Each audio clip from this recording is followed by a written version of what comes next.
एक बार की बात है, लालपुर गांव में 3 भाई गजेंद्र, राजेंद्र और सुरेंद्र रहते थे।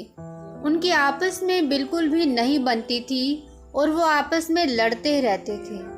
उनके पिता की मृत्यु जब वे छोटे छोटे थे तभी हो गई थी। वह तीनों अपनी माँ के साथ रहते थे। वह अपनी माँ की खेती में मदद करते थे और अपने घर का गुजारा चलाते थे। एक दिन उनकी माँ बहुत बीमार हो गई। उनकी माँ ने तीनों भाइयों को बुलाया और कहा कि मैं शायद अब ज़्यादा समय तक जिंदा ना रह सकूं, लेकिन मेरी एक इच्छा है, क्या तुम उसको पूरा करोगे? तीनों भाइयों ने माँ की इच्छा के बारे में पूछा। माँ ने बोला, मैं यह चाहती हूँ कि तुम सब एक बड़ा घर बनाओ और साथ में रहो। तुम सब खूब तरक्की करो। उनकी बात सुनकर गजेंद्र ने बोला कि ठीक है माँ, हम आपकी इच्छा को पूरा करेंगे, लेकिन तुम बस जल्दी से ठीक हो जाओ।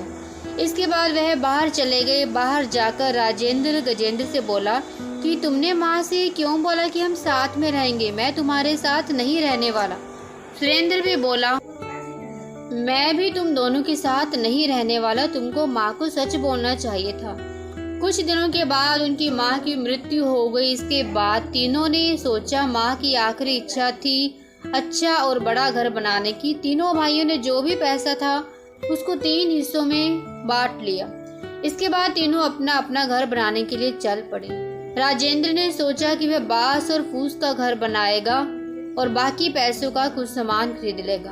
उसने ऐसा ही किया। वह जाकर बांस और फूस ले आया और अपना घर बनाने लगा। दूसरा भाई सुरेंद्र ने अपने घर लकड़ियों से बनाने का सोचा और वह जाकर लकड़ियां ले आया और अपना घर बनाने लगा। तीसरे भाई गजेंद्र ने अपना घर पत्थर का बनाने की सोची। वह जाकर पत्थर और सीमेंट ले आया, लेकिन उसके सारे पैसे खत्म हो गए। फिर उसने कुछ समय खेत में काम करके पैसे कमाए, जिससे वह बाकी का सामान भी ले आया।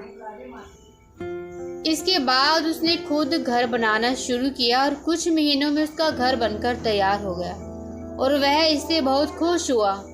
कुछ दिनों के बाद एक बहुत बड़ा तूफान आया, जिससे राजेंद्र और सुरेंद्र के घर नष्ट हो गए।